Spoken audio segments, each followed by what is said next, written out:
আমি ওই যে ইংলিশের যে ১৪ ঘন্টার ক্লাসটা আছে সেটা করতেছিলাম। মাঝখান থেকে আমার বাবা একটা সুন্দর ঝুড়ি কিনে আনছে ফলের। তো সে এগুলা সাজায় নিয়ে আসছে। বলে, "ভিডিও করো এগুলো, ভিডিও করো।" আমি এই যে ক্লাস করতেছি দেখেন। তো ক্লাসের মাঝখানে না আমারে মানে এটা ভিডিও করতে দিছে। এই যে একটা ঝুড়ি কিনছে এখন এটা ভিডিওতে সবাইকে দেখাইতে হবে। মানে আমার বাবা-মা ২ জনই আমার ভিডিওতে এত বেশি অ্যাটেনশন দেয়। মানে তাদের কিছু একটা আনলেই লিচু আনবে ভিডিও করতে হবে।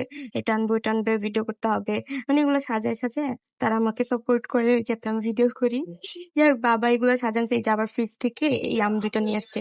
এগুলো দেখাইতে বলতেছে আরকি ভিডিওতে। তো বাবা আবার খালি গায়ে ছিল। পরে বলতেছে যে আমাকে আবার দেখাও না। আমি বলছি এভাবেই তোমাকে ভাইরাল করে দিব। যাই হোক এই ভিডিওটা হুট করে ছাড়ার একটা উদ্দেশ্য যে আমার আব্বু-আম্মু আমাকে ভিডিও করতে অনেক বেশি হেল্প করে অ্যান্ড এগুলোতে আমাকে অনেক বেশি সাপোর্ট করে। And I am lucky to have them. So এই তো আজকের ভিডিওটা এতটুকুই। এটা বলার জন্যই মেইনলি আমি ক্যামেরা অন করছিলাম।